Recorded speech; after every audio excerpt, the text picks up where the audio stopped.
no such thing as a case of the Mondays when you got Yahoo Sports Daily hanging out with you every single day. We're here Monday through Friday, 9 to 11 a.m. Eastern. She's Caroline Fenton.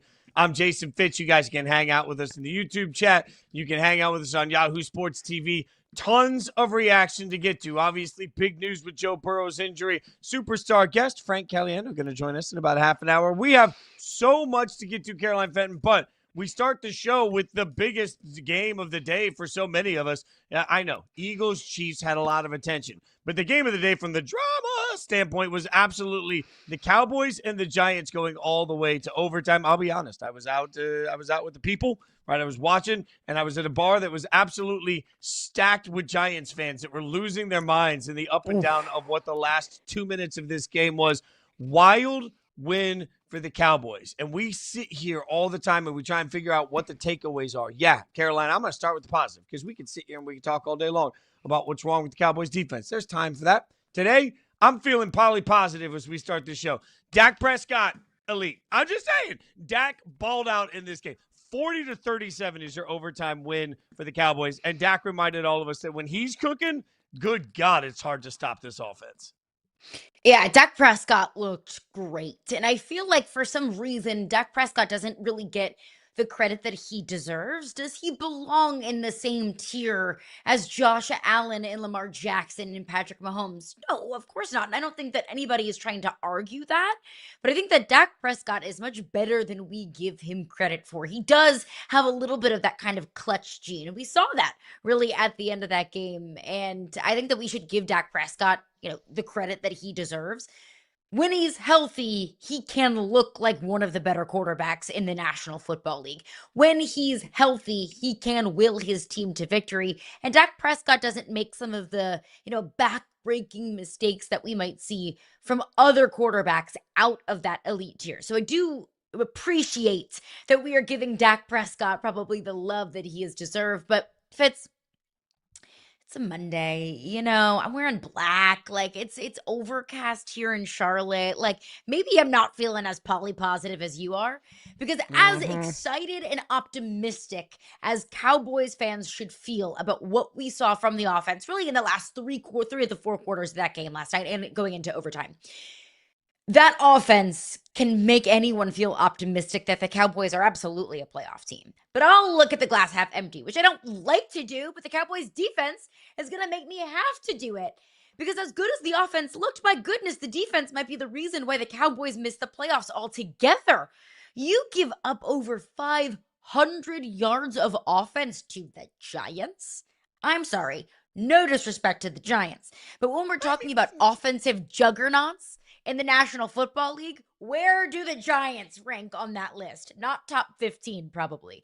That Russell Wilson had statistically the best game of his career, 450 passing yards and 3 touchdowns. Yes, he had the death pick in overtime, which you can't do that. But 450 yards, 30 of 41, 3 touchdowns, 1 interception. Best game of Russell Wilson's career. We're talking about a man who won a Super Bowl. We are talking about a man that is very much so in the twilight of his career. We are talking about a man who the best of his football is behind him, and he had the best day of his career against that Cowboys defense. Like, that would concern me a whole heck of a lot, Fitz.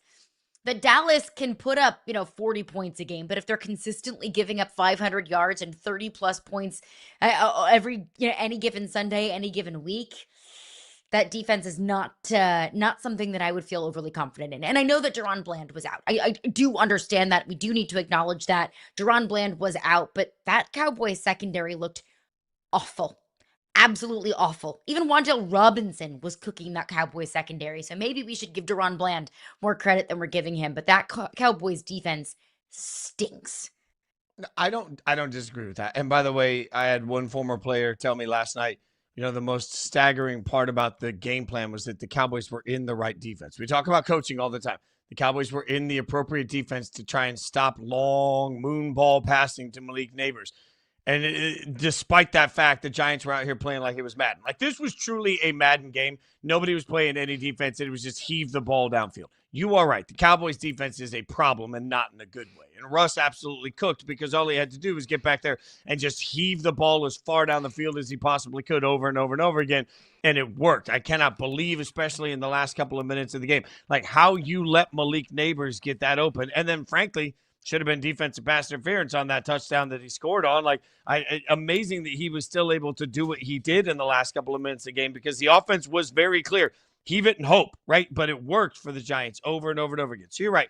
The Cowboys defense is a problem. I just think when we look at the positives from the game from the Cowboys versus the negatives, I walked into it saying, hey, the calling card of the New York Giants is their defense. The calling card of what they're capable of doing is that they can get after you on the defensive side of the ball. That defense, which I think has a chance to be special. Again, we're only 2 weeks into the season, but 2 weeks ago, my thought was that the Giants had the chance to have one of the best defenses in the league. I just watched Cowboys put up 40 on them. So you're right, yeah. The Cowboys defense is a problem, but if your offense can cook like that against that defense, like, let's be real here. The Cowboys are a couple of drop CeeDee Lamb passes away from being 2-0 with 2 wins in their own division. I realize they're 1-1, but like, at some point, what we're seeing, if you just take all of the body of work so far, is that this Cowboys team is far more, I think, explosive. It's far more, I don't even want to say competitive. This Cowboys team's a hell of a lot closer to elite than anybody was giving it credit for. Now, yes, their defense stinks, but their offense is absolutely working it out. I'm going to trust that over the course of the season, they figure some of this defensive stuff out. I'm going to trust that Malik Neighbors is just a matchup nightmare for him. And I'm just stepping back and I'm saying, hey, for all the people that thought the minute that Micah was traded, the Cowboys were just going to suck and be a top 10 pick in the draft, this team looks a hell of a lot closer to being in the playoffs than they do to being a top 10 pick. And to your point, yes, Malik Neighbors is a matchup nightmare, especially for a shorthanded secondary. I think Malik Neighbors is going to be a matchup nightmare for really a majority of secondaries in the National Football League. But it wasn't just Malik Neighbors. Like, I'll go back to that second to last touchdown drive in regulation. It was a 32-yard touchdown pass to Wan'Dale Robinson, and he was wide open, and he was about 2 to 3 strides ahead of the nearest defender, closest to him. So I do have to question that a little bit. It's not just Malik Neighbors. Look, Malik Neighbors had a heck of a game. It was really that entire Giants receiving core, and it felt like watching that game that it was Russell Wilson, like, F it, someone's down there. It's not just F it, Malik Neighbors is out there somewhere. It's F it, someone is down there and someone is going to get open. But you do make a very fair point, because we talked about the Giants defense a whole heck of a lot in the preseason. We talked about the Giants defense having the ability to be able to keep them in games. And maybe, just maybe, if the Giants can keep these games low scoring, they can figure out a way to win. That's not a low scoring game, a 40-37 game. So Russ, in the game of his career, the game of his life, the Giants putting up 500 yards of offense. Like that, and putting up 37 points. If you put up 500 yards and 37 points in the National Football League, you should win, especially with the amount the Giants have invested defensively. Obviously, they didn't. Obviously, that's not the story that we're talking about today. So, who do we blame for this loss? Because on paper, the Giants should win this game. So who do we blame? If there's a blame pie Russ, for the Giants we now Russ. sitting at 0-2. We blame Russ. Like, I get it. The same like, man that kept being in that situation. Game? They wouldn't be in the situation if it wasn't for Russ, who had a killer game. And, man, Russ was playing in a way that I was literally laughing out loud with joy, because I was like, this is incredible to watch as somebody with no skin in the game. I was laughing. And then when he threw the pick, I laughed out loud again. It's like, Russ give it, then Russ take it away. Like, that overtime throw is just such an inexcusable throw for a quarterback that's played 8,752 years of football. Like, Russ is not a first – like, if you just want a stupid interception in overtime, you can get that from anybody, right? Like, Russ it just had to do better, be better. I don't even know what the hell he was going for on that throw. So, unfortunately, I mean, look, yeah, there's plenty of blame to go around on the fact that nobody can figure out how to stop George Pickens, who, by the way, looks like he's just going to be a monster in this Cowboys offense. And the Giants had nothing to stop and slow down Russ, which is inexcusable. But if you're looking at it across the board at where the blame falls, you throw an interception like that in the middle of the field when you're going against a kicker that can make it from basically anywhere. I'm sorry. One play doesn't decide a game until it does, and Russ made the bad play. It is kind of the Russell Wilson experience. He giveth, he taketh away. At least, in this game, he giveth more than he tooketh away. He's been taketh in away a whole heck of a lot more than he's been giveth in recent years. And I know that that was perfect English and perfect grammar that I just That gave you was there. But stellar. yeah, thank you. The same man that got you in that situation is the one that threw the absolute back-breaking death pick when you absolutely positively cannot do it, and when your defense has not been able to stop the Cowboys all game long. And I guess I could excuse a young quarterback, an inexperienced quarterback, a rookie quarterback, and a gotta have it moment. Maybe your butt just gets a little bit too tight and you throw a ball that you want to have back and that you regret.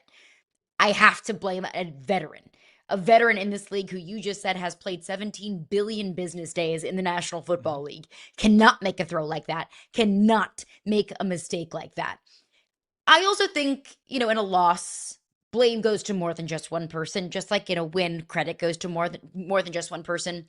How much of the blame pie are we giving to Brian Dable for getting kind of cute and putting Jackson Dart in some of those short yardage situations? Like, you have Russ that is absolutely going off. He is on a heater, and you take him out to put your rookie quarterback in for what? Like, to be cute?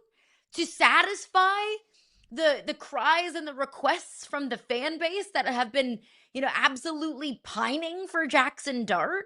Why put him in those situations? You have to have a good feel for the game. I understand if Brian Dable and part of his game plan was we want to put Jackson Dart in some of these situations where we feel like he can execute these short yardage situations, start getting him some live game reps. But you have to adjust at some point. And when Russ is going off the way that he was going off in that game, you take him off the field. I didn't understand that, Fitzy. I laughed at a friend of mine that's a Giants fan that said, "Oh, you can see it in Dable's eyes, the way he looks at Jackson Dart. It's just he gets so happy every time he talks about him. You can He see it on the loves him. sidelines." He had this like whole theory a few days ago about Brian Dable just won't be able to help himself. He loves Jackson Dart, and I laughed at the time until we got into the game, and I was like, maybe he's onto something because it just felt like one of those moments where Dable couldn't help himself. He's just turning around. He's like, "Oh, I gotta put the kid in. I love the way he plays. I gotta put the kid in." And you're right. I thought it was unnecessary, and I thought it was being cute where you don't have to be cute. That's the hard part of any sort of creativity on offense is that when it works, we all turn around and say, "Oh my God, what a brilliant idea." When it doesn't work, we sit there and say, "What in the hell are you doing?" But when your quarterback is having a career, when your quarterback that you said earlier very accurately and importantly here has won a Super Bowl and he's having a career day, maybe you don't put the rookie in right then. I think that's a fair point. Can I be poly positive again? Can I just take this all Please, to Giants fans? You need to hear this. by all I means. I I, I feel you, Giants fans. You're 0-2 and you want to give up. You're the best 0-2 team in the league. I know that doesn't comfort anybody, and this In is the what Chiefs league? fans will say. Yeah, in the league. There's no doubt. Like, look, let's stop talking about who the Chiefs were and who we think the Chiefs will be. I think by the end of the year, the Chiefs are going to be just fine. It's okay, but football conscious needs to hear this. It's okay to admit that the Chiefs have sucked the first 2 weeks of the season. It's okay to admit that. I still think they're going to go to the playoffs. They'll be fine. I think it's also okay to look at it and say, you know what? The Giants have had a couple of games that have been losses for them. Yeah, but they played far better in those losses than we expected. I look at this and say the Giants as if I were a Giants fan today, I'm saying, man, we're 1 or 2 plays away. We're 1 or 2 plays away. This thing could absolutely turn. I'm not total disaster for the Giants, the best 0-2 team in the league. It's absolutely not disaster for the Giants, but I cannot go as far as to say that the Giants are a better football team than the Kansas City Chiefs. I can't, and that's what you're saying right there. I think that the Chiefs, Today, and look, today. maybe this is all bias and maybe this is all benefit of the doubt of Patrick Mahomes and the Kansas City Chiefs, but haven't they earned that? Like, hasn't Patrick Mahomes and the Kansas City Chiefs earned a little bit of the benefit of the doubt? The fact that they do this very frequently, and they do this a lot over the last couple of years, that they play with their food, that they lose a couple of games that they weren't supposed to lose. And I know that the Chiefs last year were experts in closing out one-score games. They were, 15-1 in one-score games last year. Now they're 0-2 in one-score games in just 2 weeks of the season. That Patrick Mahomes, going back to the Super Bowl, has lost 3 consecutive games for the first time in his career. Like, I understand it feels a little bit different maybe than Chiefs teams have passed, but it's still the Chiefs. It's still Patrick Mahomes. I will say, if I want to be poly positive here, because I don't want to be negative, that's not me. The Giants are the best 0-2 team in the NFC. They're better than Panthers. They're better than the Saints. They're better than those teams. And I know that's a kind of a low bar. They have looked significantly better than those two teams. I just can't say that they are better than the Chiefs, knowing what we know about the Chiefs. But I do feel really good about the New York Giants and what they have done in 2 losses. I don't think that result should be, the end all be all of everything. That process is also incredibly important. And the Giants' process, at least so far, and at least what we saw yesterday, yes, it was a heartbreaking loss. Yes, you hate to see a divisional game that you had in your hands just, fall away from you. But I think that at least what you've seen, you can be encouraged. Plenty to say on the Chiefs later in the show. In the meantime, coming up next, we're bringing in some star power. The great Frank Caliendo going to join us next on Yahoo Sports Daily. Don't go anywhere.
Cowboys are signing free agent defensive end Jadeveon Clowney, per owner Jerry Jones. That from Adam Schefter, as we talked about the Cowboys and their abject disaster of a defense. Well, now we're going to be joined by someone that can read that exact tweet as both Adam Schefter and Jerry Jones. He is that guy, that absolute legend. We're joined now by the funniest man in football, stand-up comedian, master impressionist, and elite ball knower, Frank Caliendo. Frank, thanks for the time early this morning. What's more fun for you, to read as Adam Schefter or to read as Jerry Jones? Let's think about it. The Adam Schefter would be way up here, and the Jerry would be way down here. I believe that now I'm going to read it. Now I got to put the glasses on. According to my sources, at this particular time, it appears the Cowboys are signing defensive end Jadeveon Clowney per owner Jerry Jones. And they got to get a little bit higher. Now I'm in helium Adam Schefter. According to my sources, Jerry, well, I have been thinking we need to attack the pass game. For some reason, we have not been able to get to the quarterback. And I'm not sure why. Why? Well, then it's getting real deep. Why? I don't know. To me, it's just turn him into goofy thing. Like if he stayed the same voice all the time, it's you get it dead on. You could just listen to the actual person. So Adam Schefter and helium and Jerry Jones in the dungeon. I never realized how fine of a line it was between Adam Schefter and Jerry Jones. The transitions that you can do so quickly between impressions, I think, are so impressive. Oh, those are totally different, though. I'm just amazing. That's what it is. Totally fair. He's amazing, and he's also humble, ladies and gentlemen. He can do it all. What are two impressions that you've done that you probably wouldn't have realized are so close, but after, perfecting them and going through your process, you realize they actually, like, two sides of the same coin? Oh, there to go like sports wise, John Madden is here, Bill Walton is here. How great is that? Remember, as we sit here enjoying ourselves, and then it goes down. Like I said, that's John Madden. So there's all Terry Bradshaw to George W. Bush to Chris Rock. I can't believe. I mean, they're very close. There's one I always do that is it's taking Kermit the Frog. Hi ho, Kermit the Frog here, and Fozzie Bear. Ah, waka waka waka. So that's a nasal voice here and a throat voice here. In the middle is Patrick Mahomes. I mean, kind of a right in the middle there. So that's a bunch of different voices, and then to go Kermit the Frog, bring it down to John C. Riley, add some air, Mark Ruffalo, and then bring it down even more. It's Paul Giamatti, I believe. That's a ridiculous group of impressions to get, So, and there's that in the John C. Riley. There's "Did you touch my drum set?" And then again, you can go Patrick Mahomes from there by just putting it in there and getting a rumble. So add a little Texas, and it all works out. It's just control. It's just like muscle memory, but with vocal cords and stuff. So you change your mouth around and you change. I always tell people the mouth tells you how they talk. The eyes tell you how the person thinks. So, for example, with the Jeff Goldblum, ooh, the eyes, yes, when you had the eyes, very good, very crazy. Indeed, yes. Wow. Incredible. This is amazing. One of my favorites that you do, obviously, is Gruden. We've got sort of a Gruden doubleheader on Monday Night Football tonight since we have two of his former teams in this. So how long did it take you to really nail John Gruden as an impression? Well, I did it on an accident. I mean, I was working on somebody else. I don't remember who it was. And I just was like, I can do John Gruden, man. I'll tell you what, little spider 2Y banana, it's tremendous. And then when I hung out with him, I'm actually going to Tampa. I'm flying to Tampa today. So I'm going to Tampa. I'm going to be at the old FFCA, the Fired Football Coaches Association. I'll tell you what, man, it's going to be tremendous. So we're going to open some boxes, I think. And I'll tell you what, let's get a sponsorship from a box cutter company, man. He's the only guy. I'm not asking about this. I mean, he could be wearing a Pizza Hut shirt with a Domino's hat. I'm like, how do you do that? How do you pull that off, man? I'll tell you what, man, we're getting some good sponsorship in this segment. I mean, just the wig and the facial expression alone. Like, I don't even need to hear the voice, but then the voice just compounds it. It makes it so incredibly perfect. But like Fitz just mentioned, we've got Raiders and Chargers tonight on Monday Night Football. Speaking of the Raiders, we covered on this show that Nicolas Cage is going to be playing John Madden in a new upcoming John Madden movie. Did you not get the call? Oh, I think they just assumed I would not be tall enough. I don't know. I'm 5'6", Madden, 6'. I couldn't look like that. There's no way. My joke is that I could be Mini Madden in it. I shall call him Mini Madden, and then I come in and it's like, oh. So I don't know, but that you look that break it down right there. You got nothing like having those high school gym teacher bike shorts, but making them full pants. I mean, boom, there you go. Your Mel Kiper Jr. is also one of my favorites, and I love Mel. Mel's a buddy. Have you talked to Mel? What does Mel think of your Mel? Mel's come to shows. Mel came to Baltimore. He's in the back. I mentioned his name, and in the back I hear Tom. Like, what's going on? Mel Kiper Jr.'s heckling me from the back. Not really like a mean heckle, but it's so funny because he is the nicest guy in the world. And when he takes those glasses off, he's like reverse Superman. He takes the glasses off and he's a totally different guy. And I said, what is with you on TV? And his wife, who's this beautiful lady who I don't know how that happened, but I was like, what's going on with you on TV and you as the regular person? She goes, I know. I'm like, well, it's gone pretty well for him. Down to the dungeon, looking through a bunch of old 3-ring binders, tremendous situation. That's my favorite thing to do with Mel is just lose words and look.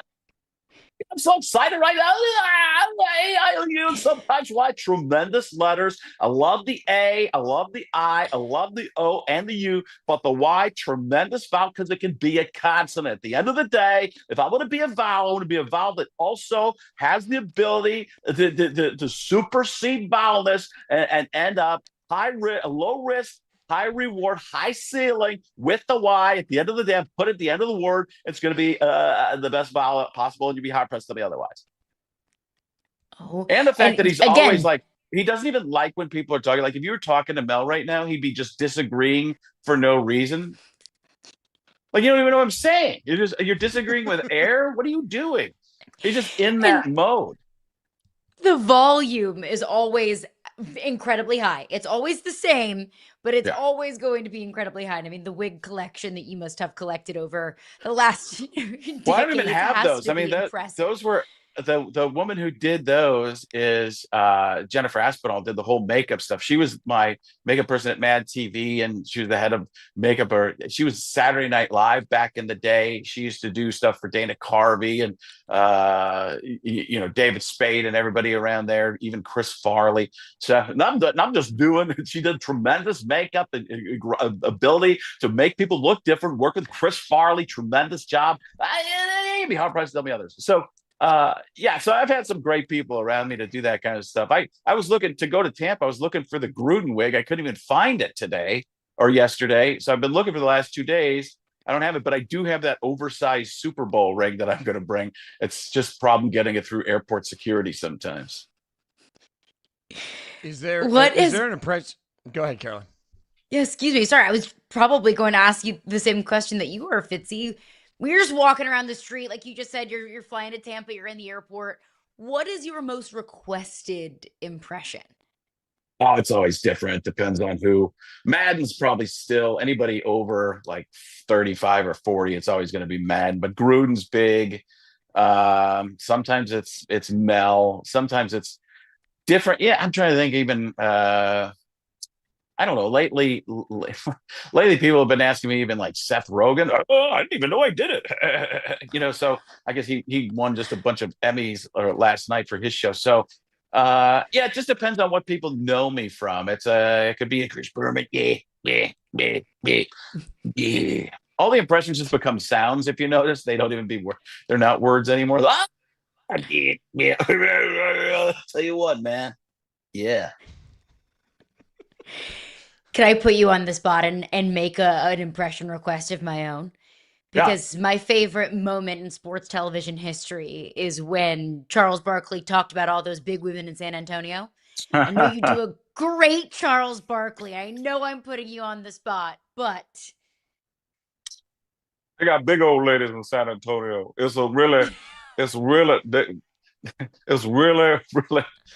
as you go along the river walk, it's really, really great, and enjoy yourself. And a lot of those ladies do.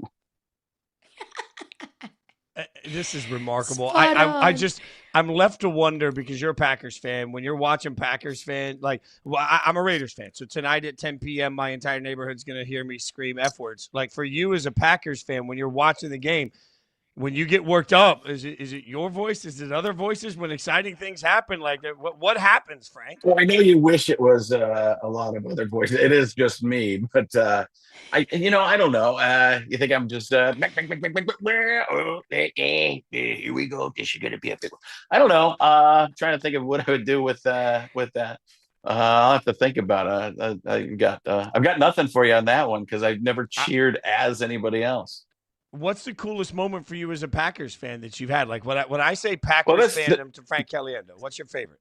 Well, this was pretty cool. Matt LaFleur over at DP show. So it was great. He was just coming on. I was in the green room, and I thought he didn't even, know who I was or recognize me or anything like that. And then all of a sudden he comes over and we're talking about a whole bunch of stuff. And I'm like, yeah, I grew up in Wisconsin. I grew up in Waukesha. And he's like, wow. Oh, he didn't really know that, I guess. And they invited me to the game. And then I texted him when Micah Parsons got traded to them. I was like, and the only reason I did it was to say that I texted Matt LaFleur.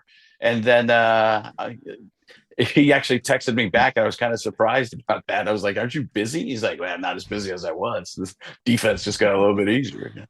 So he didn't say that, but but he was like crazy. That's just crazy. Did you say you're in Tempe? Is that what you said? No. Oh, I We're thought not in you said Denver. I thought you said in Tempe. I was like, that's where I am. That was weird. I was like, why are you? Very weird. Where did you say you were when you were yelling out at the? I No, just got I'm a confused. Raiders fan, so when I watch Raiders games, I scream out a lot of F words. Is what I was saying. Oh, So like, but just I thought you curious what. said about being in a place, and I was like, that just threw me off for the rest of this. So okay. I'm hearing things. Oh, Imagine what I'm hearing. Lots of different voices. Adam Sandler's like, he wasn't saying that he lived there. That's the stupidest thing I've ever heard. at least you're never lonely. You've always Yeah, got right. voices going around in your head. You did tweet a couple weeks ago about the disaster in Chapel Hill, and Bill Belichick in North Carolina just getting absolutely clobbered by TCU. They've rattled off 2 wins since then. Has Bill Belichick figured things out with the Tar Heels? Yeah, well, I'll tell you, my Bill Belichick is basically just quiet mumbling, so I don't know how good that is. It's yeah, we're just trying to figure out things. We didn't know what it's going to look like, and I'm just thrilled to get a couple of victories. We're really doing a lot better. I don't even know if these AirPods are picking up my voice right now. This is the only thing that flawless would make that impression better is no sleeves right there in that photo. Get the full Bill experience. Cut them off right there. I think Frank, those sleeves are cut off. That's electric. What are you saying? You guys, you mentioned it. Hilarious. You're in Tampa. For everybody that's watching in Tampa, there are 2 shows this week. You'll be in Illinois next month. And look, anytime you want to come on, we love having you. This is awesome. amazing. Thank you. We're all massive fans, and your work impacts. It's incredible to see how much your work impacts entertainment fans and sports fans. We all know it. We all love it. We really appreciate your time this morning, man. Thanks for hanging out. Thank you. Yeah, maybe next time I'll brush my hair a little bit. And like you said, Tampa this week, Side Splitters Comedy Club. And then October 25th is actually the Paramount Theater in Aurora, Illinois. And it's right outside of Chicago. So the Chicagoland area, you can grab yourself an Armand's Pizza, Johnny's Beef, and hang out. That's the thing about Chicago. They're always, you get food on your way to get food. We're going to grab some Johnny's Beef on our way to get some Armand's Pizza. Never stop. FrankOnStage.com for tickets, and it'll be tremendous. There we go. Frank, we really appreciate your time, my friend. Thanks for coming on with us. Amazing. All right, Thank guys, you, Frank. Thanks. Great stuff from Frank Caliendo. All right, we're going to get back to big news of the day, the latest on Joe Burrow. It's got Bengals fans panicking. We'll tell you about it next on Yahoo Sports Daily.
ESPN sources, Bengals quarterback Joe Burrow will need toe surgery that will sideline him a minimum of 3 months. The absolute worst case scenario that you could imagine this morning for Bengals fans trying to figure out how to make sense of what their season now looks like. At Yahoo Sports Daily, she's Caroline Fenton. I'm Jason Fitz. The Bengals get a win yesterday, 31-27. But Burrow has turf toe. And when this first came out yesterday, there was a conversation about what it meant, how long he would miss. Would it be a couple of weeks? Would it be a couple of months? We now get the information that it looks like it's basically a worst-case scenario. If this timeline holds true, Caroline, you're talking about the earliest time. If he needs 3 months, a minimum of 3 months, the earliest he would be back would be around week 16. So you can essentially say at this point, Burrow and the Bengals are lost for this year. Now they're going to figure out how to win games with Jake Browning, which is a daunting task with that defense. This is a worst-case scenario for the Bengals. This is crushing for the Bengals. This just has to feel like, as a Bengals fan, you're taking 1 step forward and 2 steps back. It has to be so frustrating for Joe Burrow as well. That Joe Burrow's injury prone. We don't want to say it. I'll say it. Like, I don't know why everybody's kind of tiptoeing around the subject. But Joe Burrow, obviously, year 1, tears his ACL. He's out for the entirety of the season. He had the wrist issue. Now it's the toe issue.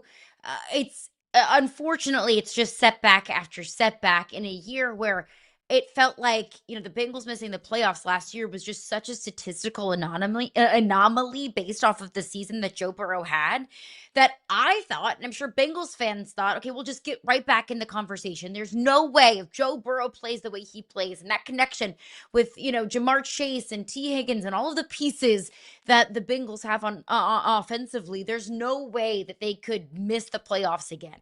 And now you suffer yet another setback to Joe Burrow. And really, this team, for the most part, goes the way their starting quarterback goes. That's the impact that Joe Burrow has. That's how good of a quarterback Joe Burrow is. I think he is in that elite tier of quarterbacks in the National Football League. But, there's only so much that we can really blame Joe Burrow for. I think the Bengals are failing Joe Burrow, Fitz. The offensive line is terrible, and they've tried to address it. The Bengals have gone out and tried to address the offensive line. They paid Orlando Brown Jr. all of that money to be one of their bookend tackles. They drafted Amarius Mims out of Georgia in the first round of the draft last year. They drafted an offensive guard, Dylan Fairchild, out of Georgia in the 3rd round this past draft. Like, it's not like the Bengals have just completely ignored the offensive line. But they've swung and they've missed, and the offensive line has not been upgraded to the extent that it needs to be upgraded to be competitive and clearly to protect Joe Burrow. So this is so unfortunate for Bengals fans, and I hate this for Joe Burrow that it's yet another injury setback. And yes, he can come back in December, but who's to say that Joe Burrow is going to be 100% ready and 100% in midseason form by the time he comes back after he's out for 3 months after a surgery? In the NFL, it's not the thought that counts. So to your point, the fact that the Bengals have tried to address the offensive line, I don't really care. Like, you don't get paid to try in the NFL. Right. Like, you've gotten it wrong.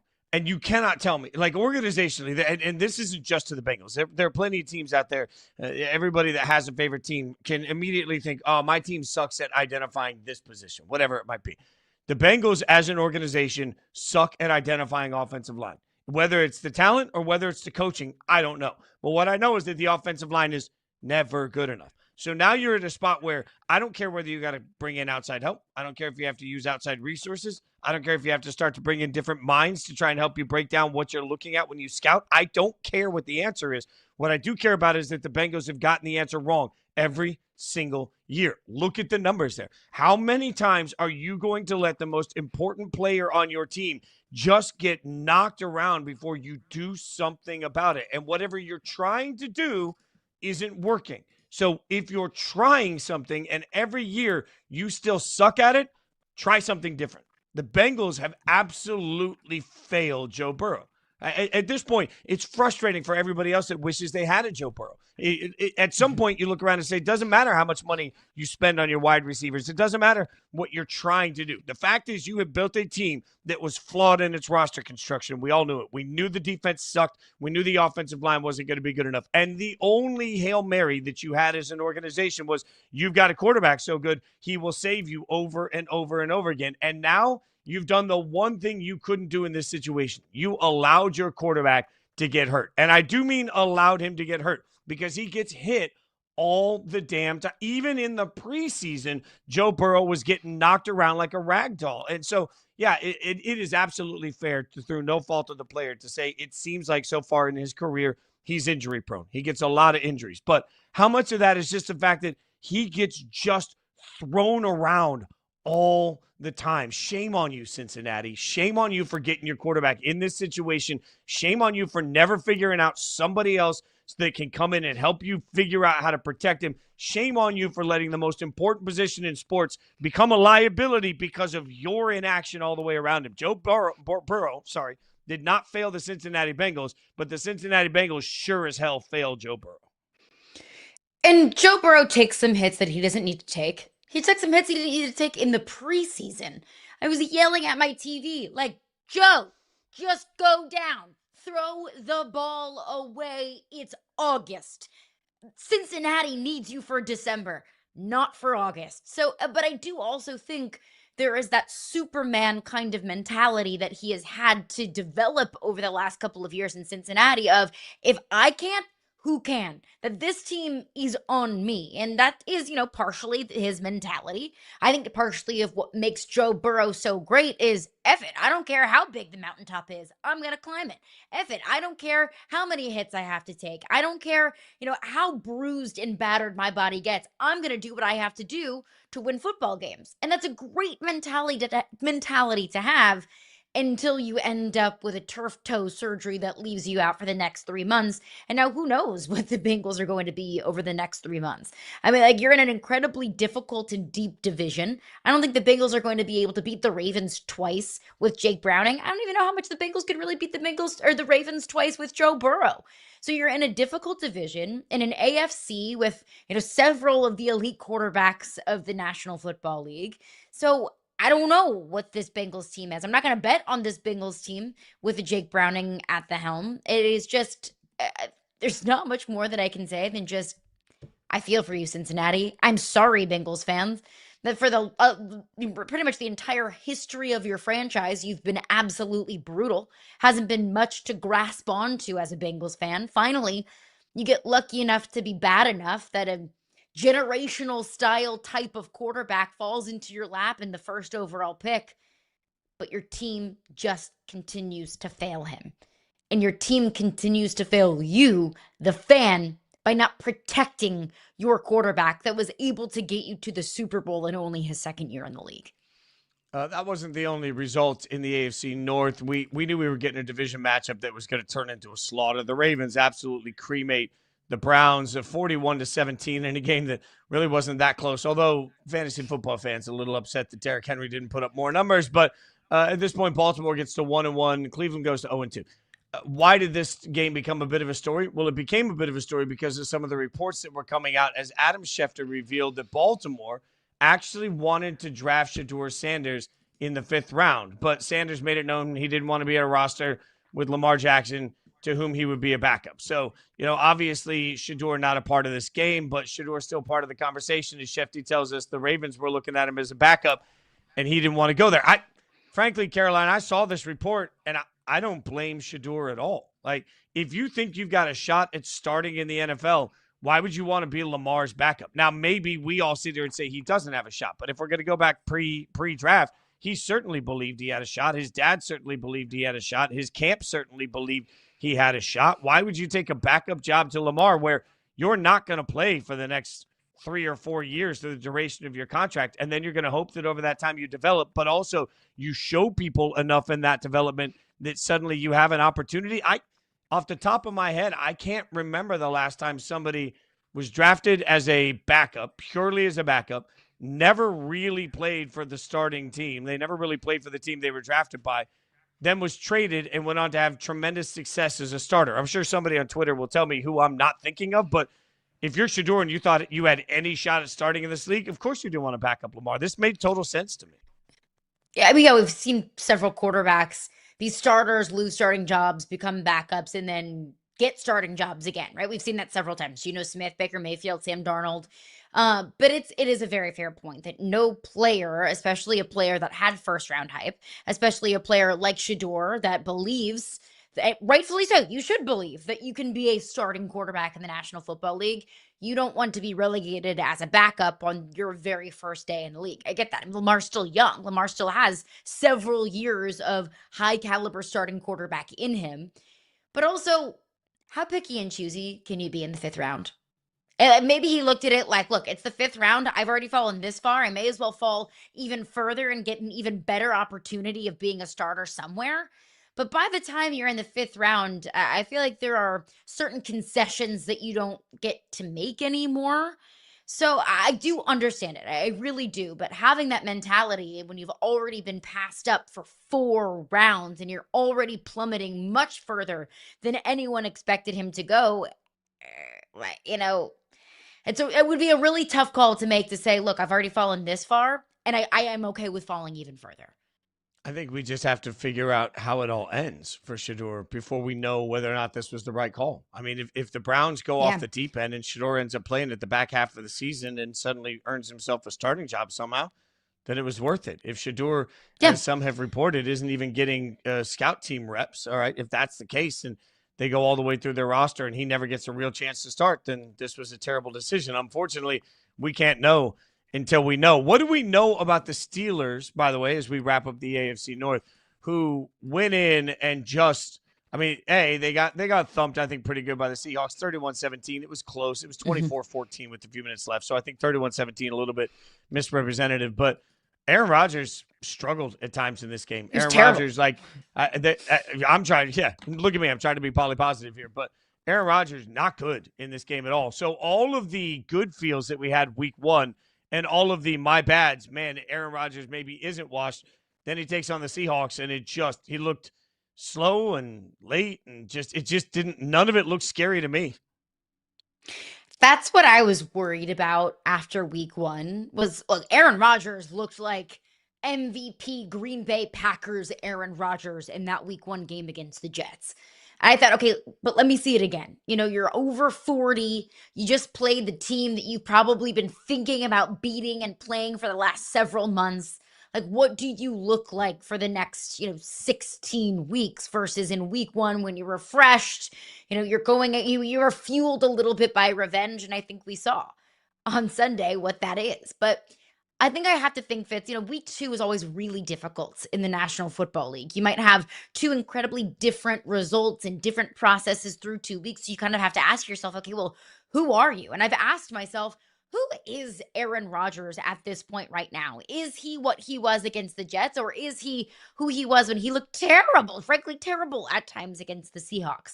I have to believe the truth is probably somewhere in the middle. Not every week are you going to get a 4-touchdown performance from Aaron Rodgers, but I also don't believe that you're going to get 2 picks from Aaron Rodgers week over week. So I'm still trying to figure out who Aaron Rodgers is, what this Steelers team is, which feels like a little bit of uncharted territory because I feel like every year I know what the Steelers are. Consistent, solid, not elite, a 9-8, 10-7 type of team. But this year, I don't think I know who the Steelers are.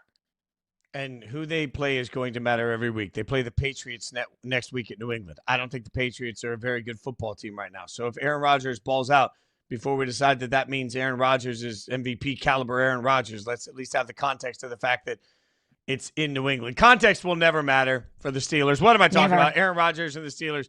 Context will never matter. We need context on one of the other big matchups that we had over the course of Sunday and a stacked day.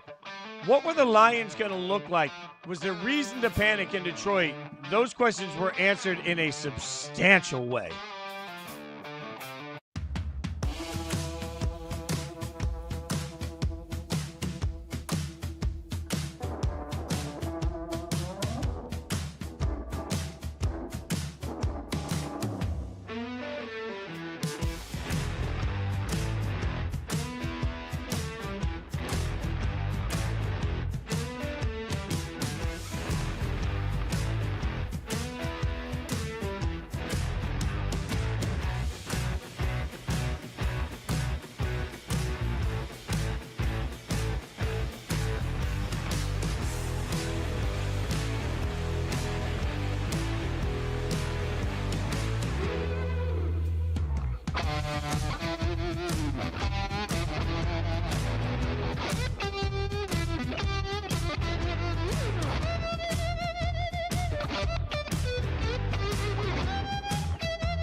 The Lions put up 52 on the Bears against their former offensive coordinator, Ben Johnson.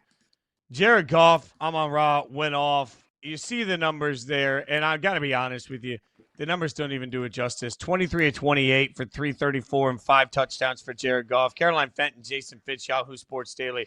I guess we could press pause on the conversation about the Lions being left for dead and panicking with new offensive coordinators. This was a statement, I think, about how good the Lions are and a statement about how far the Bears have to go. I came into this year just saying, hey, let's press pause a little bit on some of this Bears hype. Let's see it. Now we're 2 weeks in, and what we're seeing so far doesn't give me a lot of comfort for Chicago that they're going to be very good this year. And the Lions just came out and said, remember our names, fame. I mean, it was a wild ass kicking for them. I mean, the Lions did what I maybe quieted people like me who were incredibly skeptical about the Lions going into this season, because I viewed a lot of the Lions' success. If we're going to I do blame pies a lot. I'll give a credit pie as well. I felt like 50%, if not more, of the Lions' success over the last couple of years were attributed to Ben Johnson and Aaron Glenn. And maybe that's not fair. And I know the players don't like to hear that, because the players are the ones saying, hey, we're the ones going out and executing. Yes, 1,000%. But I thought a majority of that brain trust in Detroit was Aaron Glenn and Ben Johnson. And so when the Lions got waxed by the Packers in week 1, I thought, oh, there it is. That's my confirmation bias. That's all I need to see to say, yes, that maybe was in fact the case, that maybe a majority of the motor that kept that Lions team running is gone now, and they have to adjust, and they need kind of an adjustment period. And maybe these new coordinators just don't have the special spark that Ben Johnson and Aaron Glenn have. And I know that it's the Bears. I know that the Bears aren't necessarily world beaters. But this week proved to me it was like a Lions hold my beer game. Like, oh, you thought that we were just Aaron Glenn and Ben Johnson? Oh, you thought that getting destroyed by the Packers in week 1 was really who we are? This was a statement game. And I know it's the Bears, but it wasn't just beating the Bears, Fitz. It was beating the Bears in the manner in which they did. Dropping 52, and Jared Goff was surgical. He was 23 of 28, 334 yards, 5 touchdowns, no picks. Like, that was a Jared Goff game of, like, don't forget about us. Don't forget about the Detroit Lions. I think with the Bears, we learned they're probably in more of a rebuild than any of us really anticipated, or really maybe that Bears fans would have hoped. Because there was a lot of optimism, rightfully so, in Chicago. Ben Johnson, this boy wonder, offensive genius. He's going to unlock everything that Matt Eberflus was not able to unlock in his rookie season. It's probably more of a marathon of development and a build than it is a sprint.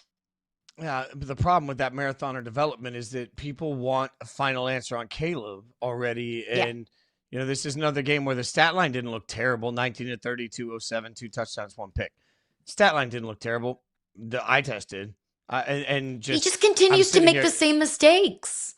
And I don't know how to fix that. And I don't know, like, there's this line for me, Caroline, where you and I have talked a lot about quarterback development. And I know Tom Brady talked pretty vocally about some of the problems with the way we cover quarterbacks and why that hinders their development. I don't know where the line is between patience and just seeing what you see. And I want to be patient with Caleb Williams, but to your point, if he's making the same mistakes he made last year, compounded with the fact that those were the same caveats, if you had anybody that had a but on Caleb Williams in his college career, some of the things we're talking about are the same things that he did in college. At some point, that is part of his identity. And now it's up to Ben Johnson to work through that identity and change the player. And that's asking for a lot in these tendencies. So I think the fact that Caleb just made some of the same mistakes and just never looked like he had great control, while at the same time you're watching the person that no longer works with Ben Johnson go out there and just look like peak Ben Johnson-led Lions offense. This was a jarring one for Bears fans. I usually preach patience for the first month of the NFL season. If I'm a Bears fan, I don't know how to stay patient through that result, because that would hurt on so many levels. Yeah, I mean, Dan Campbell just said, look, you yo daddy's son, Ben Johnson. Don't forget who got you here. And I think the Lions have reinserted themselves as legitimate contenders, at least in my mind. Again, I want to see it again. It's the Bears. It's a team that's not a playoff team. They're no world beaters. Beating up on bad teams only proves so much. But I think it was a breath of fresh air, at least, that, okay, this Lions team is not just a shell of itself. So I know that about the Lions, at least right now through 2 weeks. I'm more encouraged about this team. My question for you, though, is how long are we going to give Caleb Williams? What is a fair window for us to make up our minds on who he is? I've heard a lot of, well, if he doesn't make strides forward this season, then they have to start readjusting. They have to start thinking about what their exit plan is and who their next quarterback is going to be. What's the quarterback plan? I don't think that's fair. But I also do think that through 2 weeks, I don't see marked improvement for Caleb Williams that maybe we probably wanted to see under Ben Johnson. So I don't know what a fair timeline really is, Fitz. I mean, sweet baby Jesus, Bryce Young is still out here pretending he's a starting quarterback. So we got to give him at least Bryce Young time. But we've made up our mind about Bryce Young. That is fair. That is fair. To me, nobody wants this answer in Chicago, so I'm sorry in advance. The appropriate timeline for Caleb is to give him the entirety of this season. And if at the end of this season things don't look the way you want them to look, then you do what every team does in that situation. Next year, year 3, you bring in a vet that you think could push him a little bit. That's kind of a mid-level guy, and you hope that vet can give you a little bit of a backup and help push towards something. So I still think Caleb has 2 years left as the presumptive starter for the Bears, even if this thing goes wildly off the rails. I cannot imagine a world where Chicago just pulls the plug, no matter how bad it looks this season. I can't imagine a world where they pull the plug without giving him one more season. I would agree with that. You have to, right? You're invested. Yeah. Was the first overall pick. That's your level of investment. Another note on this, I know if you're a Packers fan, you are feeling yourself after the first 2 weeks, but how much better do you think they feel? I know the transitive property does not exist in football, but we do it anyway. How great do you feel about the Packers defense after the team you held to 8 points in week 1 just dropped a 50 burger in week 2? Yeah, everybody can make this complicated. It isn't. The Packers are the cream of the crop in the entire NFL right now. There's no doubt about that. All right, hour number 2 of Yahoo Sports Daily coming up right around the corner. The level of panic in Chiefs Kingdom is epic, and it should be. We'll talk about it next on Yahoo Sports Daily.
That sensation you feel all the way down in your loins is hour number 2 of Yahoo Sports Daily coming at you.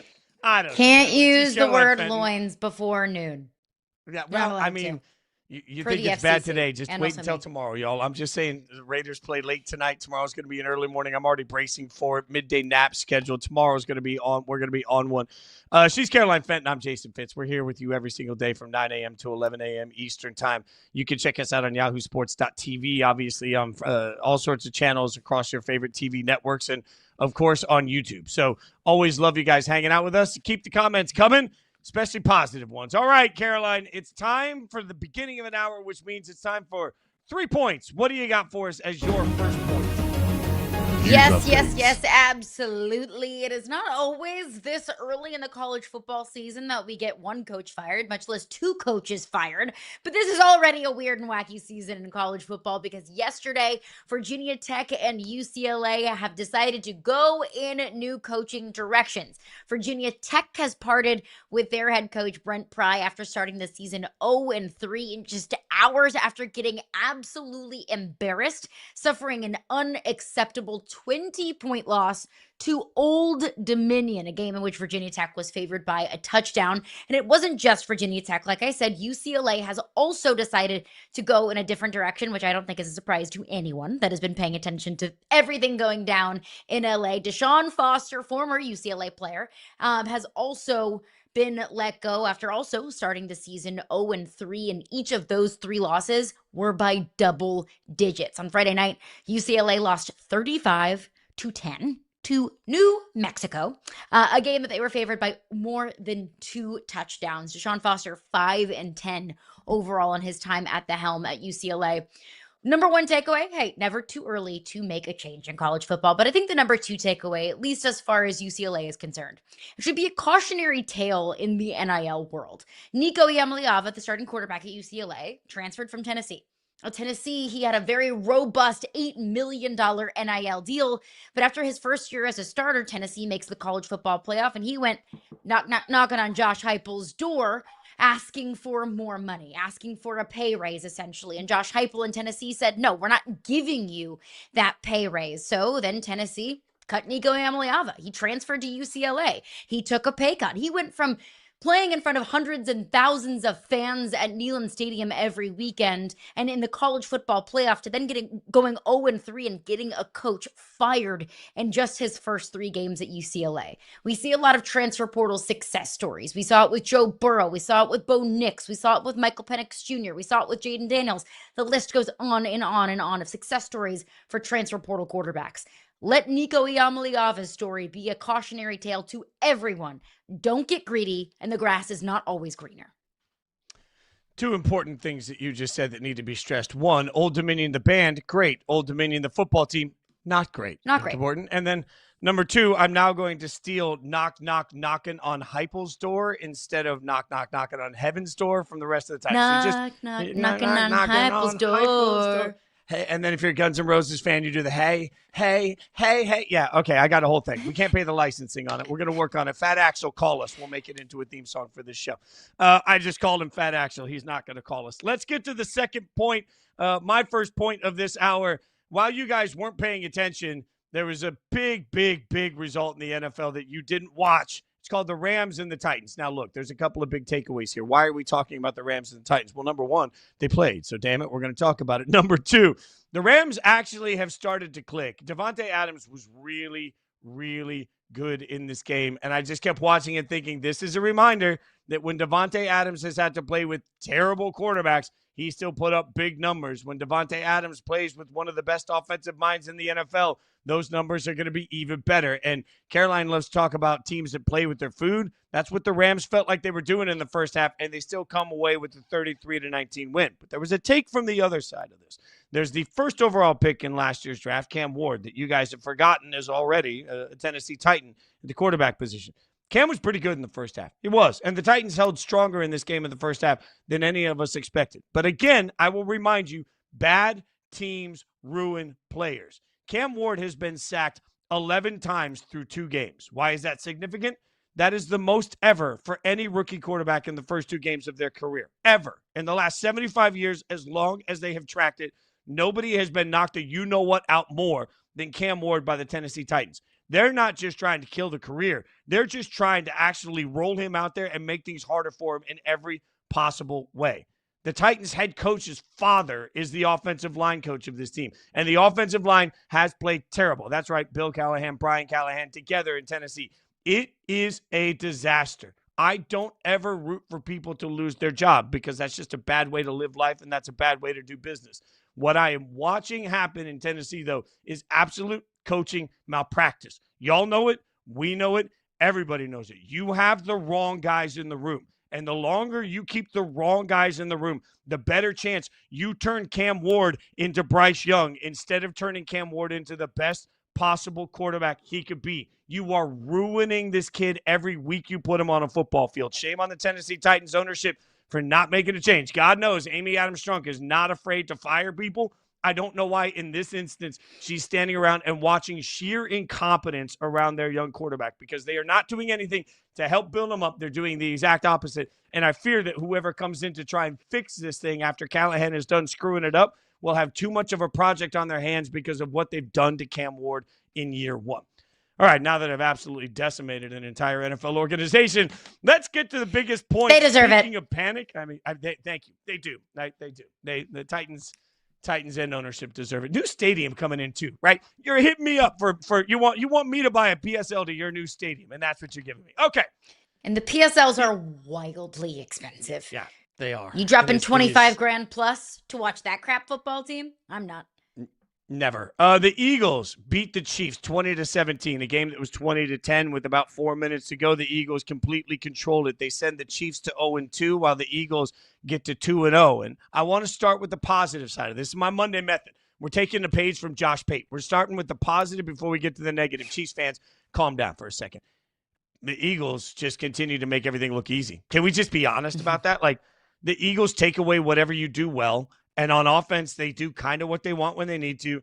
And I don't know if anybody knows this, the tush push, still indefensible. Like, there's just nothing you can do. So I watched this Philly team, and I thought, man, if this is week 2, let's just remember that the defending Super Bowl champions are 2-0, and they've had a pretty easy time on their first 2 games.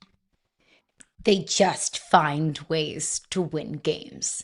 I mean, we just talked about the Cowboys, how, they're a couple of CeeDee Lamb drops away from being 2-0. But CeeDee Lamb did drop those passes, and the Eagles did do what they needed to do to beat the Cowboys week 1. Turn around against the Kansas City Chiefs. Was it pretty? No. Was it sexy? No. Were there offensive fireworks? No. But they did what they needed to do. And there were some clips that were kind of going around social media yesterday of Chris Jones kind of taunting Jalen Hurts a little bit of like, you only put up 100 passing yards. And Jalen Hurts goes, yeah, we won the game. And that's true. Jalen Hurts, 15 of 22, 101 yards, 0 touchdowns, 0 interceptions. And they didn't need anything more from Jalen Hurts because they won the football game. I think that's the scariest thing about the Philadelphia Eagles is they don't need to make it look sexy. And they can beat a divisional opponent in the Cowboys who look pretty good against the Giants and then turn around and beat the Kansas City Chiefs and Patrick Mahomes in Arrowhead Stadium, one of the loudest and most intimidating environments in the National Football League, and get a win. A place where the Chiefs don't lose very often. They are so complete. They are so deep. If they need to beat you defensively, low scoring, slog it out kind of game, they can. They can do that. If they need to beat you in a high scoring affair, running the football a lot, airing the ball out to Devontae Smith and A.J. Brown, and even though they haven't done that very much, airing the ball out to Devontae Smith and A.J. Brown very much in 2 weeks, they can do that. They have the ability to do that. They have one of the best, if not the best, wide receiver duos in the entire National Football League. One of the best, if not the best, running backs in the entire National Football League. One of the best, if not the best, offensive lines in the National Football League. So they are so complete and so deep that it can be death by 1,000 cuts. And that's exactly what we saw yesterday. The Eagles are so scary because they're so deep and they're so complete and they don't have to make it look pretty. And also, we saw this last year. Remember last year when everybody was freaking out, oh, AJ's not getting enough targets. He's upset. He's reading a book on the sideline because he's not getting the ball. The Eagles have reminded us over and over again, like, as an offensive identity, they like to grind. They like to just wear you down. They like to go at you. They like to control time of possession. They like long drives, like all of these things. They have the weapons to use the weapons when they choose to use the weapons. The rest of the time, it feels like they are just trying to absolutely demoralize you at the line of scrimmage. And guess what? It works. It worked last year. So, like, I'm not going to question the play calling and the way they do things because it's exactly the method that got them a Super Bowl ring last year. So, I think at this point, look, the Packers to me are the class of the NFC. And maybe that's because I'm in love with something shiny and new and different. Maybe it's just, like you take my favorite soda and put a different label on it and suddenly I have to buy it. Maybe that's why I'm into the Packers more. But I watched the Eagles yesterday and I thought, man, they don't make mistakes. They don't make a lot of mistakes. They don't beat themselves. They're 4 down whenever they want to be 4 down because nobody can stop the tush push, even when guys may or may not have jumped a little early. Like, these are the things that you look at and say, and they're battle tested. Like, it didn't feel like Arrowhead was a big deal. And one player that last week on one of the shows I was watching said, there's no way that this won't be a huge matchup for the Chiefs because they've thought about this all year long. This is going to be it's going to feel like a Super Bowl. It didn't to the Eagles. Eagles came out and felt calm, cool, and collected. They handled the best punches. Like, Kansas City was like a little brother punching a big brother over and over and over again, and the Eagles just stood there and laughed. They took it. The Eagles are clearly a superior team right now. I mean, you talk about the guards jumping just a little bit too early on that tush push. There were some Chiefs fans absolutely irate on Twitter last night. And I thought, the irony of that. Chiefs fans complaining about calls from the referees. That is rich. Yeah, the next time a Chiefs fan talks to me about a false start, like, I've had this argument with the Schwartz brothers over and over and over again because we're always on the line of what is a false start, like how early can a tackle move and get away with it. The Chiefs have been doing that for damn ever. I'm not hearing it. Plus, at the end of the day, the NFL doesn't have it in or out for any of your favorite teams. I will say this repeatedly: if you believe it's rigged, just stop watching it. So I do think they got a little bit lucky there, but let's look at just a bit. I do think that there's panic, though. There should be panic for Kansas City, and here's the reason. Right, Caroline, like last year when we were working together on different shows, and last year I was on Inside Coverage a lot. By the way, you should check out Inside Coverage on Yahoo Sports Monday through Thursday. When I was working on Inside Coverage, Frank Schwab and I used to always say, stop telling me that the Eagles are lucky. Stop telling me that they shouldn't win games this way, because winning one-score games is part of their identity. They did it all year last year. We talked about it repeatedly. I think they were 15-1 in one-score games. They went on a run over the last several years in one-score games. It was absolutely epic. It was incredible. And I picked the Chiefs coming into this season to go to the Super Bowl for that very reason, because the whole answer is you don't beat Mahomes in one-score games. So the only way you beat him is if you blow him out. I don't think it's very easy to blow out Andy Reid and Patrick Mahomes. That's my logic. That's my math.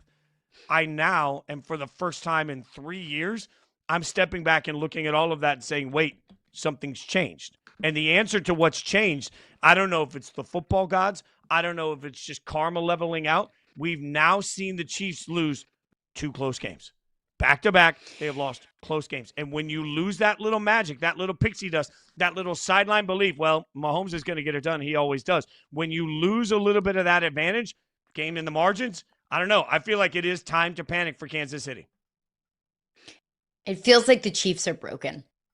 It feels like the Eagles broke the Chiefs in the Super Bowl last year. And one reason is because of what you just said, that the Chiefs always came in clutch. In a close game, go ahead and open up your sports book of choice and put some money on Patrick Mahomes and the Chiefs, because they were inevitable. Like you just said, 15-1 in one-score games last year. This year, the Chiefs are in a one-score game, right? Eagles are leading 13-10 in the fourth quarter. Chiefs are driving. Patrick Mahomes tries to hit Travis Kelce. The Patrick Mahomes-Travis Kelce connection is, I think, what gives all of us hope and optimism for this Chiefs team. There's a certain sense of inevitability in the Chiefs is because of those two men right there. Patrick Mahomes targets Travis Kelce, would have been a touchdown. Instead, Andrew Makuba intercepts it. The Eagles get the ball back. They score. Now it's 20-10, and the clock is winding down, and it feels like the Chiefs' opening to make this a game starts to close. That's what it is right there. That's what's broken about the Chiefs. It feels like so many times that connection of Patrick Mahomes to Travis Kelce, well, that would have been a touchdown. The Chiefs would have gone up 17-13, and who knows what would have happened with the rest of the game. But that right there, that magic, that late game magic, that close game magic that always felt like it went the Chiefs' way, for good reason. You got Patrick Mahomes, Andy Reid, Travis Kelce. Didn't work yesterday. And so what always went their way last season and years in the past didn't. And it feels like there's a little piece of this Chiefs team that's broken. And look, maybe Xavier Worthy and Rashee Rice come back, and then that offensive magic is just reinvigorated, and we're talking about the Chiefs going on yet another Super Bowl run. I would be 0% surprised if that did, in fact, happen with the Kansas City Chiefs. They just don't look like the same team. There's that offensive pop, that offensive sizzle that they just do not have. And it wasn't just against the Eagles yesterday. It was against the Chargers as well. They looked flat. They looked lifeless. And for a Patrick Mahomes quarterback team, an Andy Reid coached team to look flat and lifeless, it's something that is unprecedented territory, I think, for all of us as football fans. Again, does this mean that the Chiefs are broken forever? Of course not. I would be 0% surprised if the Chiefs figure things out, if the Chiefs have the number 1 seed in the AFC. Who the heck knows? Like, why not? Why couldn't it be the Chiefs? They've done it before. They can do it again. There's a certain sense of trust that we all have, we should have in this Chiefs team. But through 2 games, it's not the same. And I don't know if it will be the same. I think it will. Like, if I had to bet on it, we talked about this earlier on in the show. The best 0-2 team in the NFL. The best 0-2 team in the NFL. Is it the Giants or is it the Chiefs? And I said it's the Chiefs because they get that benefit of the doubt. They're allowed that benefit of the doubt. They've earned that benefit of the doubt. It is Andy Reid, it is Patrick Mahomes. But for how long do they get that benefit of the doubt? We shall see. I will continue this conversation coming up next. We also have a bunch else to talk about in the NFL. Before we break, Fitzy, any more thoughts? Chiefs, Eagles? Look, are the Chiefs broken? Yeah, the Chiefs are broken. And Mahomes is missing a wide open wide receiver down the field late in that game too. Like, just enough little things. Caroline, the one thing that hit me from what you just said, because you said, look, they'll work it out. Like, that we give them benefit of the doubt. I don't know that this version this year deserves that same benefit. And it's not because Mahomes isn't great. It's just because if that little piece of, hey, somehow, some way they find a way to win. If the football gods have kissed them for the last several years and this year they're not willing to, I don't know what that means for this team. Because certainly just looking at the talent, they're not good enough on the outside. They don't have enough speed to make everybody threatened one way or the other. They never really addressed their running game in a way that gives that sort of next level. Like, they basically... The run game is brutal. Right. They every year they look at it and say, we're fine, we got Pat. Right? Like, okay, I get that. You have Andy Reid, you have Patrick Mahomes, you have Spags. I get that. But to me, at some point this year, like last year, it didn't make any sense. Last year, we kept looking at it and saying, how does it look so bad, but they still win football games? Until suddenly they didn't win that football game. This year, the question is, how does it look so bad? There is no caveat to it. I feel dumb going against the Chiefs because I can't bet against Patrick Mahomes and Andy Reid. But I feel dumb right now betting on the Chiefs because they're just the eye test. Take the jerseys away and just watch the first 2 games. They don't look good enough. If we looked at this team through the microscopic lens of 2025, the 2-game sample size that we have, throw out all the Super Bowls, throw out everything that we know about the Chiefs pre-2025, where are the Chiefs in the AFC?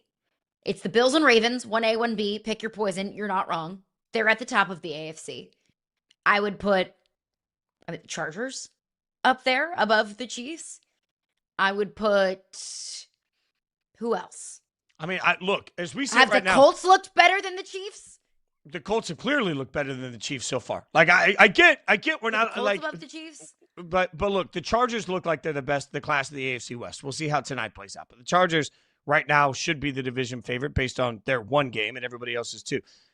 You're right. The Colts look substantially better. Let's see what the Texans look like tonight. I mean, the Colts just look like a team.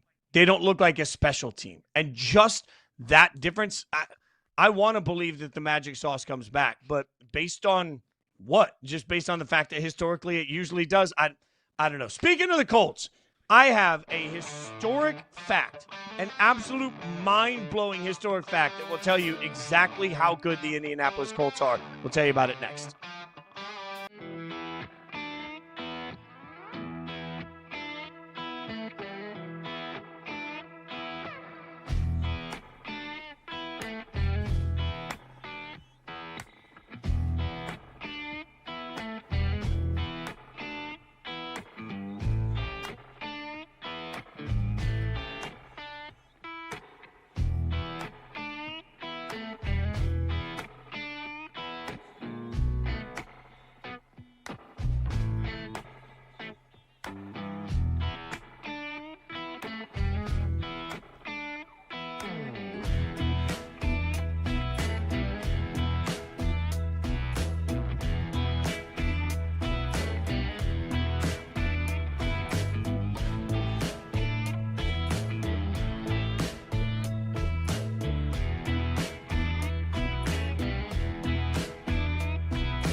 I just need more nicknames. Indiana Jones. Dun, dun, dun, dun, dun, dun, dun. That would be one. Daniel Jones. Is he the MVP through the first 2 weeks of the season? Stop laughing. It's possible. All right. She's Caroline Fenton. I'm Jason Fitz. We're hanging out with you on Yahoo Sports Daily. My victory lap continues. You thought I was insufferable after week one. All Daniel Jones did was go in and just have a game against the best defense in the NFL for the Denver Broncos. In fact, Caroline Fenton, I am going to give you a mind-blowing stat, a mind-blowing nugget that most of the world doesn't even realize. Through 2 games this year, the Indianapolis Colts have yet to punt the football. Think about that. Go to ESPN.com or Yahoo and look at the box scores, right? Look at the box scores and try and find a punter box score. There is nothing. Adam Schefter tweeted it out. Colts are the first team in the Super Bowl era to not punt in either of their first 2 games in a season. I know. What? I know. I'm on one. I'm just saying, this Colts offense, elite. Daniel Jones right now is playing elite football. I don't give a damn who Daniel Jones used to be. I don't care about that anymore. All I care about is who Daniel Jones is in Shane Steichen's offense, and the answer is match made in heaven. Love is Blind has given us true romance. This is when The Bachelor actually hits, and you end up with Jordan Rodgers and JoJo married and having a kid, right? Like, this is perfection. Daniel Jones, comeback player of the year. Colts going to the playoffs. I called it for the season. I'm still right. Honestly, yes. Like, as much as I would love to humble you and bring you back down to earth, because friends do that to other friends, I will allow you to take as many victory laps as you would like, because you did call it. And I think I laughed at you. There are probably a lot of people that did laugh at you. Like, Daniel Jones. And that's what he's been, really, for a majority of his career, is like, whatever, Daniel Jones. But, I mean, let me rub salt into the wound of a fan base that I know is licking their wounds this morning. If you're a Giants fan, how do you feel today? Daniel Jones is 2-0, undefeated in Indianapolis, and has looked pretty damn good in the process. Saquon Barkley, defending Super Bowl champion, and 2-0 to start the season. Daniel Jones and Saquon Barkley are undefeated, and you are 0-2 with Russell Wilson. As good of a day as he had yesterday. He threw the death pick. He cost his team a win in Dallas. You're 0-2, and your ex-boyfriends are crushing it. You're so right, though. This has to be part of the context. I never thought about this until you said it. When we judge coaching, because coaching matters. Just start screaming it from the hills. Yes. Coaching matters. When we judge the context of success and failure of coaches, we cannot any longer just look at the success and failure of one particular team. We have to look at what happens to guys when they leave those teams, right? Like, this is where we constantly talk about who do you have on your roster and how do they excel elsewhere. Daniel Jones, and you saw the stat line a second ago, 23 of 34 for over 300 yards passing, also 2 touchdowns on the ground. What did I say coming into the year? That you were getting sort of like the Wish version or the Temu version of Josh Allen out of this from somebody that knows how to run a mobile offense in Shane Steichen. That's exactly what these numbers continue to support. And so now you've got a Colts team that went 9-8 and 8-9, and they did that in back-to-back years with bad quarterback play. And now they've got a quarterback that's a smart dude, that's playing well enough, that's playing within himself, that's taking what's there for him. He had a throw yesterday as he was rolling out to Tyler Warren that was a deep ball that was just, I mean, he dropped it in between the 2 defenders. He sliced it up perfectly, and he hit the guy in stride to continue running down the field. And I laughed when I saw it because I kept thinking, like, where the hell was that for the Giants? But maybe you're right. Part of the answer shouldn't be where was that for the Giants. The real answer should be, why did the Giants not get this out of Daniel Jones? And we see this consistently. When you talk about these numbers, he has yet to have a single turnover, 5 touchdowns, no turnovers, 111.1 passer rating. Like, that is great. That's not good quarterback play. That is great quarterback play. That is great quarterback play. And Shane Steichen's getting it. And you're right, Daboll didn't. That has to be part of the story. And we want to talk about, the Kevin O'Connell school of quarterbacking. We could say, like, look, Daniel Jones graduated from that university, and that's an awfully high bar, but also so did Sam Darnold. And Sam Darnold has not looked as good as Daniel Jones has looked through 2 weeks. And Sam Darnold spent significantly more time under Kevin O'Connell than Daniel Jones did. So I don't know what it is. Is it just right place, right time, right coaching, right pieces around him, right experience level that now he's ready to take that next step? maybe it's a combination of all of those things. Expectation level, the feeling like he was kind of playing with house money at this point going into the season, kind of going back and forth with Anthony Richardson in the starting role. Like, there are so many factors at play here. I don't know if it is one certain thing, but everything, all of these little ingredients have come together in one giant pot and made a delicious little gumbo of a mixture of Daniel Jones actually looking like a legitimate starting quarterback in the National Football League. Because right now, the Colts have a top 3 offense in the NFL. 1, Bills, 2, Ravens, 3, Colts.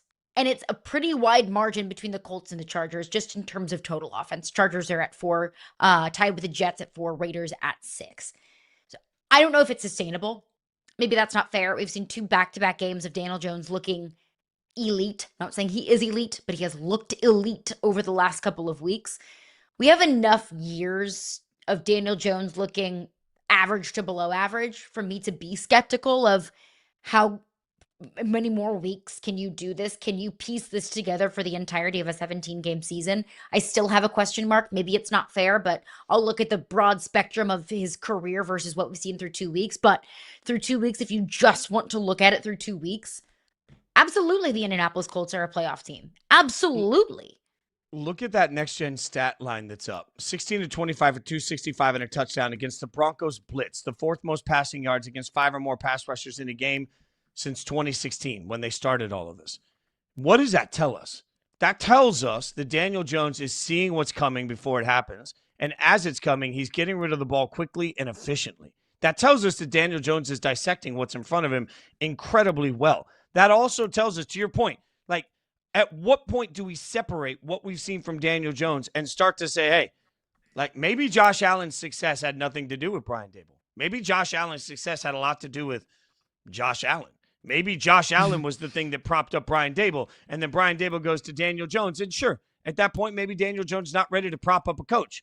But this, to me, I continue to go back to, I guess we've seen so many reclamation projects. Like, we've seen so many guys that have just turned around their careers lately. Geno is a great example of somebody that turned around. You mentioned Sam that turned his career around. Baker Mayfield has turned his career around. And it's getting to the right combination of coach and quarterback that really provides an opportunity to be elite. And when we asked the question this year, could that happen? I think the answer came back as no for 2 reasons. One, it's Daniel Jones. And so people felt a certain kind of way about him when he was drafted as high as he was. And then when he only had a few successful games for the Giants and he got paid, people created narratives. And then the other part of it is it's the Colts. And I just think that Shane Steichen and the Colts have been fairly invisible over the last couple of years. But man, this marriage together with this level of efficiency, with the offensive weapons they have, and oh, by the way, they have an elite running back that they're also using in this game. Like, it was watching Jonathan Taylor run all over. This was the Broncos. Like, 3 days ago, our conversation was that the Broncos were the best defense in the entire NFL. And on Sunday, that best defense in the entire NFL got torched by the Colts. Like, the Colts moved the ball at will against the best defense. Like, that has to be a narrative changer. I would say the number one takeaway from this game is Daniel Jones should be Daniel Jones. That should be what we're talking about. But I think that's the secondary conversation, is what's up with this Broncos defense? They didn't look all that great against the Titans in week 1. And frankly, the Broncos were a couple of boneheaded Brian Callahan mistakes away from losing that game against a rookie quarterback making his NFL debut. Now, week 2, they give up 475 total yards to the Indianapolis Colts. And look, Daniel Jones looked great week 1. Like, Daniel Jones might be one of the better stories of the NFL this season, but still, 316 passing yards to Daniel Jones with that secondary. You give up over 5 yards a crack on the ground with that, defensive front. Like, where did this Broncos defense go? This Broncos defense that I thought was going to be top 3, top 5 in the league, if not the best in the league. Where did that go? Where has that gone over the last couple of weeks? Yeah, you're right, because it's fairly inexcusable to get just absolutely carved up that way. And I even think, like, we think about mojo and how it carries over from one year to the next, right? Like, this Broncos defense, not quite what anybody expected that this Broncos defense would be. And then, look at Bo Nix and the numbers on him, 22 of 30, 206. The numbers were fine on Bo Nix. I didn't watch that game thinking, wow, I am scared of Bo Nix. Like this leap that we keep thinking Bo's going to take. He was particularly bad week 1. He was fine in week 2. Like my new ratings of just fine. Like he was just fine. He was fine. He was fine. Week 1, he was horrific. Right. So we have horrible and fine, and he threw an interception that turned into 3 points for the Colts, and that was a 1-point game. And I think at some point, fine isn't going to be enough from Bo Nix to lift the Broncos if the Broncos intend to be a Super Bowl caliber football team, which was the expectation. The Bills are a Super Bowl caliber football team. I don't really know what to make of the fact that they kicked the snot out of the Jets, other than it's a reminder that the JETS suck. Like the Jets weren't good, and in this game, Josh Allen, Justin Fields both got dinged up a little bit throughout the course of the game, but this was barely a game. This is another weird fantasy football game for people. You had Josh Allen in your lineup. You saw the Bills won 30-10. You thought you were getting big numbers. You did not. But James Cook has a big game, and the Bills just handle the Jets and remind us that the Jets suck. Like, it's okay. The Jets are a work in progress. They are not a good football team today. Let him, James Cook. I mean, the Bills' run game was incredible yesterday. Even Josh Allen himself carrying the rock. We talked about this after the Bills-Ravens game, that when Josh Allen is on the move, he is one of the most dangerous quarterbacks in the NFL, that he can make any sort of play with his legs. We saw that yesterday. Josh Allen, 60 yards on the ground, 9.8 yards a crack. There is something to be said about good teams doing what they're supposed to do and handling their business, wiping their hands of it, and moving on from it. I know an elite team beating up on a bad team by 20 points probably isn't the sexiest storyline, right? But I think what we need to give credit in a 2-game sample size, a 2-week sample size that we have in the NFL of good teams not looking great at all times, a la the Kansas City Chiefs and the conversation that we just had about maybe the Chiefs are broken. There is something to be said about the Bills doing what they're supposed to do. They did what they were supposed to do against the Jets, beat them big, and move on. I feel bad, genuinely, at times for Jets fans and Dolphins fans. Like, you lived through an era of dominance of Bill and Brady that you never stood a chance through.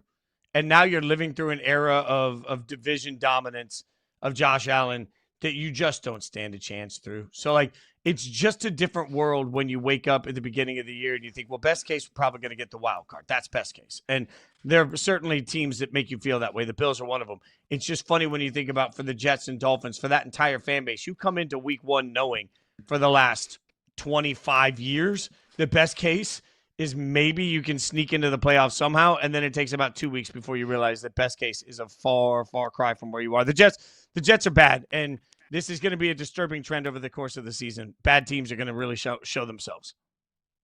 The Bills haven't done anything that the Jets couldn't do.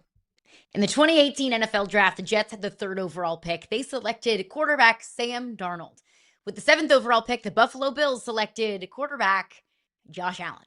So I think while it's so debilitating as a Dolphins and Jets fan that there's now been basically my entire lifetime where the door was not open in the division, well, the Bills should be the tail of the tape, should be proof that anything the Bills did, it was still in the grasp for the Jets and the Dolphins to be able to do. If the Jets wanted to draft Josh Allen, they could have. And much like the Titans with Cam Ward, they probably would have ruined him. Okay, from the worst to the first, we're going to give out some praise, some accolades. We're going to give out some, awards of sort. I'm just saying, Mac Jones out there doing his thing. We'll tell you about it next on Yahoo Sports Daily.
Fist bump Monday.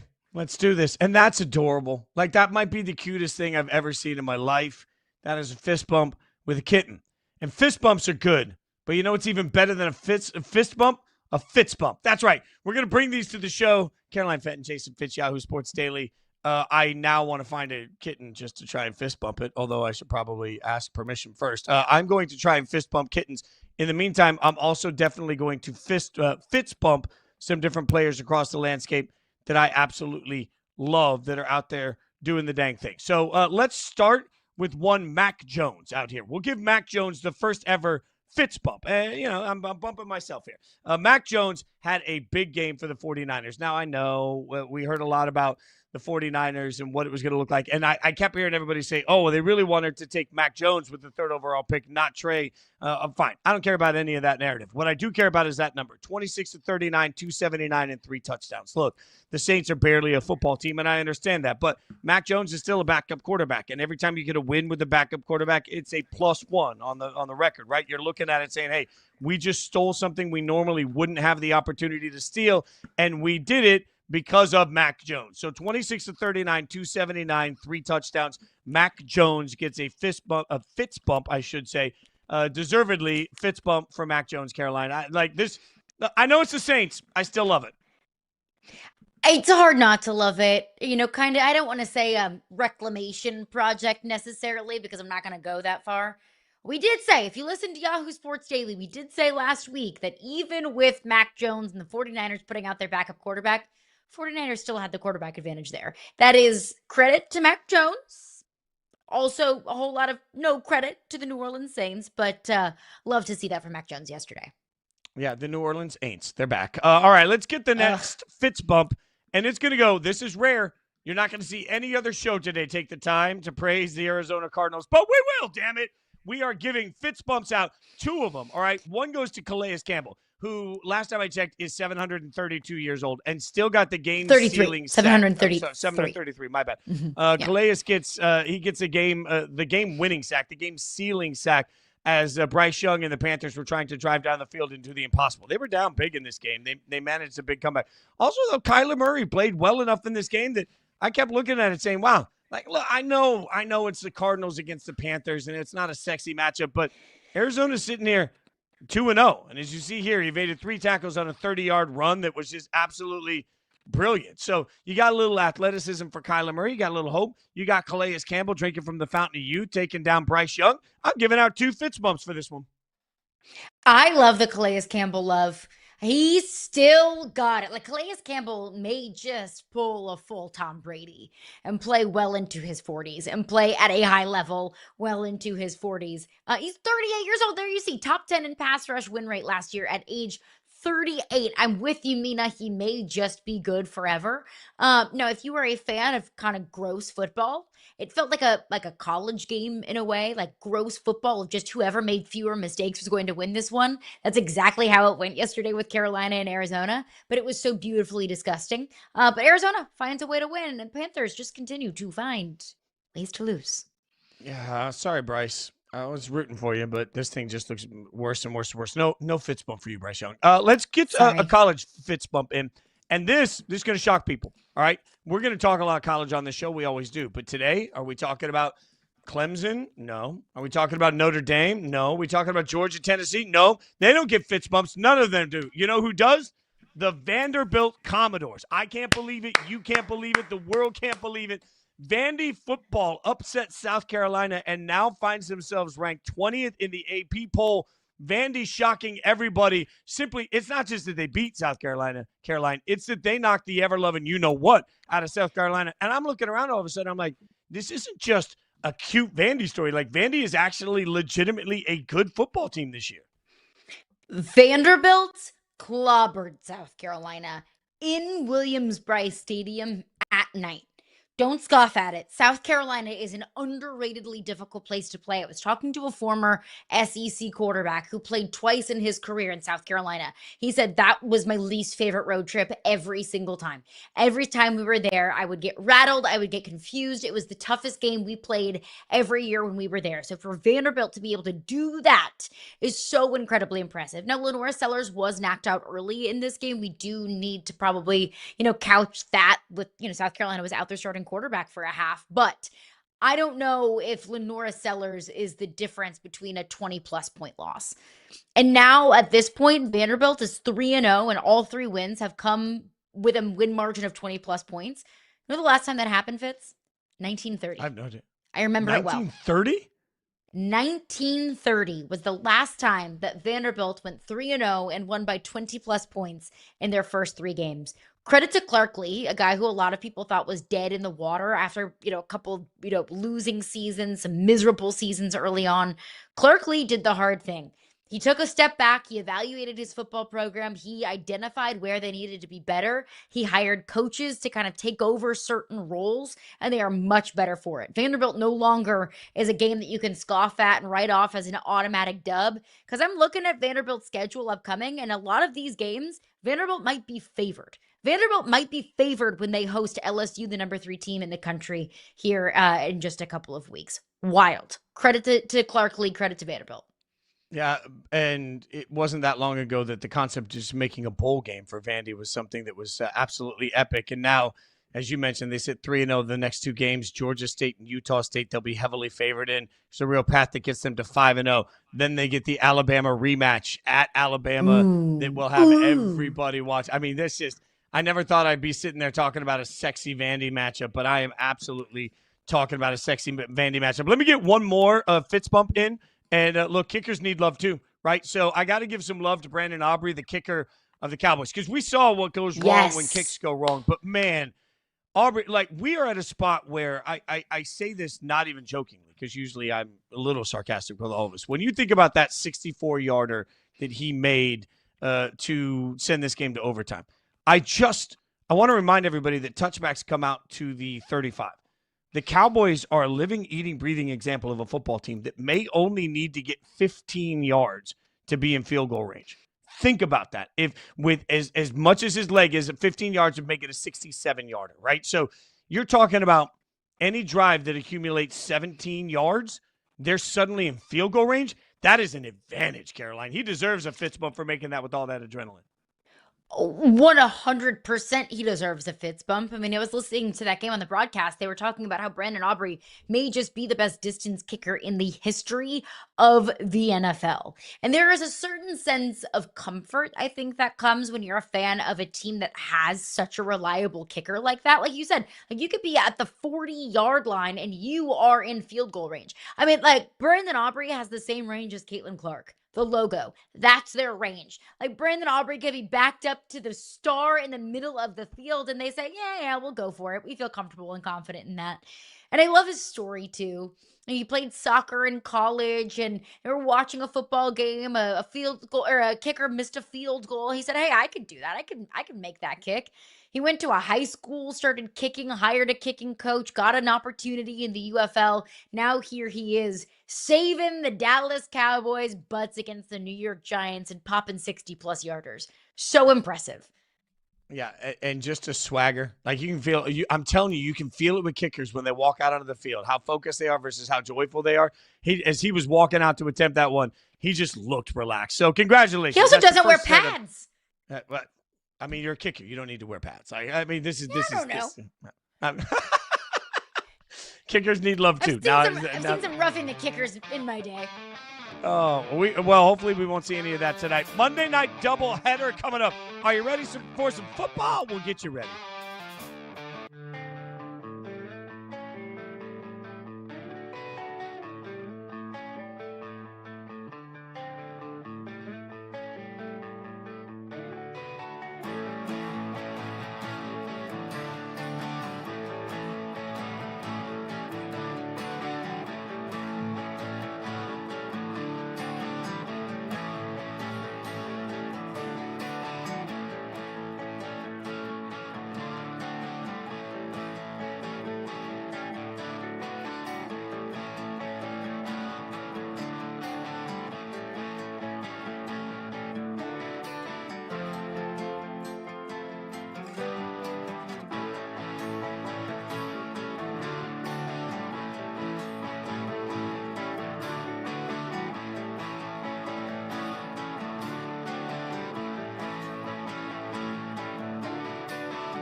Baker Mayfield's last 22 starts, better than Josh Allen. I mean, you just look across the numbers there, and it's better than Josh Allen. Now, it's time we had a conversation. I don't think that necessarily fully encapsulates everything that Josh accomplishes or what Josh does on the ground. But certainly, as we head into a Monday Night Football doubleheader, there's a lot of questions about how much, like, what is the appropriate amount of love to give Baker Mayfield? Because I think, Caroline, we talked earlier, Caroline Fenton, Jason Fitz, Yahoo Sports Daily. We talked earlier about sort of the narratives that sculpt the way we see certain teams and certain players. I no longer care about anything that happened in Baker Mayfield's career before he got to Tampa Bay. Like, that is all wildly irrelevant to me. It has nothing to do with who this player is. So whenever we have these conversations, whether it's about redemption or whether about, what clicked, all that stuff, I no longer care. Like, we know at this point that Baker Mayfield is an elite quarterback in the NFL. We know at this point that he is one of the best at his position, and he is that because he shows it week in and week out for Tampa Bay. I don't think we should. I think that we're moving past that. After his first year in Tampa Bay, I think it was probably fair to say, wow, exceeded all of our expectations, over 4,000 passing yards. But, let's see you do it again, because, his time as a backup was still, I think, kind of lingering over in all of our heads. And we had already kind of written off Baker Mayfield as a guy that, fell short, a guy that just couldn't do it, a guy that couldn't be the guy in Cleveland and will spend the rest of his days as a backup. And then he had the year that he had last year, 4,500 passing yards, 41 touchdowns. I mean, the Buccaneers had a top 3 offense in the NFL last year, and it's largely because of that man right there. So I think now we have 2 years in Tampa Bay, and I can confidently say that Baker Mayfield has had a career renaissance, that it was right place, right time, and he fell into, the laps of the Tampa Bay Buccaneers, and it was the perfect marriage. It was the kind of perfect storm there. So no, I don't think we should talk about Baker Mayfield and, his time as a backup in Carolina and time as a backup with the Rams. Right now, I view the Buccaneers as a legitimate playoff contender. Like, they'll be in the playoffs. They'll win the NFC South. That's a crap division. But why can't the Buccaneers mess around and win a couple of games in the playoffs? If Baker's playing the way that he's playing, if everyone's healthy, that's a deep receiving core with Mike Evans and Chris Godwin. If he comes back and he's able to be healthy, and Emeka Egbuka, who I'm incredibly optimistic about. I mean, that run game is solid. If the defense can be top 15 in the league, which I don't think is an incredibly high bar, but if the defense can at least hold their own, why can't this team be in the Super Bowl conversation? Like, why not? They didn't look great in week 1. I think what they need to do in week 2 is beat up on teams that they should beat up against. But, just based off of what we know, why not? Why not the Bucs? I think there's also a ton of pressure on the Texans in this game. The Texans favored by 2.5. And if we're being honest here for a second for the Texans, we just talked about the fact that the Colts are 2-0 for the first time since 2009. Houston does not want to be 2 games in the hole of this Colts team as it stands right now. At least I wouldn't want to. So I think there's actually a sneaky amount of pressure on the Texans, a team that, we fell in love with, and now everybody's sort of like, I don't know, I'm not sure. There's so much talent on this roster in certain spots. We're just waiting. It's the eye test. We talk about the eye test all the time in college football. Same thing in the NFL. Like, why not the Buccaneers? Well, the Buccaneers need to go out and play as well. They need to look as good as the Packers and the Eagles have looked. And why not for the Texans? The AFC right now, I know we're 2 games in, but early in the season, we're still trying to figure out who's actually deserving of being a playoff caliber team in the NFL. We're looking around saying, who's that team that's going to just seize this season? Well, the Colts are clearly doing it in their own division. So if you're the Texans, just like this is an opportunity for the Bucs to make a statement, I think the Texans got to make a statement in this one too. I would agree. And it does feel like the Texans have the pieces. Like with Will Anderson and Danielle Hunter on the defensive front, I don't think we talk about either of those two nearly enough. Right. Danielle Hunter has 100 career sacks. Like, Danielle Hunter, even at his age, has the ability to put up double-digit sacks. He did it last year. I mean, Will Anderson, I think, has yet to get to that point that we expected him to be at, but I think he could be poised for a breakout season. So if those two do their jobs, and with Derek Stingley in the backfield, I think he's one of the best corners in the National Football League. Like, I think the Texans could have a great defense and could keep themselves in games for the offense to get healthy and kind of continue to get to that point where they were clicking in the 2023 season and CJ Stroud's rookie season. So I think, to your point, these are 2 teams that I look at as Why not? They could have the ability to be in the conversation. I just need to see it. I need them to seize that. I need to see these two teams take it, either beat up on bad teams or win games that they weren't supposed to win. It's a wait and see with both of these two teams, I think. Fair. This is a statement game for both teams. Tomorrow morning, I might be in my pajamas still because there is a late night Monday Night Football game involving my beloved Raiders at home. Their home opener taking on the Los Angeles Chargers in this one. The Chargers favored by 3.5. Look, the only thing worse than having to stay up local time until like 1 or 1:30 in the morning to watch a Monday Night Football game is watching one that doesn't go your way. I think the Chargers, their ability to throw the football week one was scary to me. Amari and Hampton is going to be scary to me in this game. It is a real test. The Raiders defense played really well against the Patriots. I take nothing away from that. The Patriots are not the Chargers. This is going to be a real test for this defense. I think there's a lot of offensive firepower in this game tonight, but Caroline, I'm going to be sucking down energy. How many energy drinks is too many energy drinks tomorrow morning, considering the fact that I'm going to be up till 1 a.m. watching this thing? Energy drinks scare me. Like if you drink the energy drinks, no free publicity on the show, that have like 250 milligrams of caffeine, those terrify me as somebody incredibly sensitive to caffeine. So 1. Fact is, I have like caffeine doesn't hurt or help me either way. It's funny. I drink energy drinks because I like the taste. I'm that guy. At one point I was averaging 6 a day, and so then they were like, "You got to stop." So So I stopped drinking energy drinks completely, and I stopped drinking energy drinks and didn't have any caffeine headache. Didn't have any. But the first TV show I ever did, right before we went on air, I took it was me and Mike Golick Jr. and Alec Estadegi. Right before we went on air, I just met Mike. I sucked down 2 energy drinks and 2 5-hour energies right before we started the show. And Mike was like, "What are you doing to your body?" And I was like, "Pick me up." My it's a little gosh. pick me up. That gives me a headache. Like you just talking about that gives me a caffeine headache. Makes me need to lie down. I'm dead inside. All right, so let's pick these two games because we like to do picks. I've got the Bucs over. I've got the Bucs over the Texans. What about you? I also have the Bucs over the Texans. I feel like I know more about this Bucs team than I feel like I know about the Texans. I feel like the Bucs have an identity. I'm still trying to figure out what the Texans' identity really is. Texans are favored by 2.5 points. Honestly, I was kind of surprised by that. I know the game is in Houston. They're kind of getting that home hook, but still, I think the Texans are able to break away late. Maybe it's close at halftime. I think the Bucs are able to break away late. I think it's probably close at halftime. Bucs break away late. I also have the Chargers taking down your Raiders, Fitzy, and I'm sorry. But I think this could be a game where the process is more important than the result. Or maybe process could be just as important as the result. If the Raiders are able to stay in this game, if this defense is able to make things tough on Justin Herbert, even if it's in a losing effort, I think you should feel good about that as a Raiders fan. Raiders. I didn't mean to patronize you. Raiders are a 3.5 point underdog, and my mind's telling me, look, I know what my mind's telling me. I don't care. Raiders win by 100. Come on, what are we doing? I'm going to be on one all day tomorrow. Go ahead. I might just be wearing a Victory Monday shirt, even though it's a Tuesday. You can't tell me anything until you have to tell me anything. I will not accept a loss until I have no choice but to accept a loss. Also, I think I might just see how many energy drinks I can consume. That's one reason to hang out with us. She's Caroline Fenton. I'm Jason Fitz. We'll be back at 9 a.m. tomorrow morning. Thanks so much for hanging out with Yahoo Sports Daily.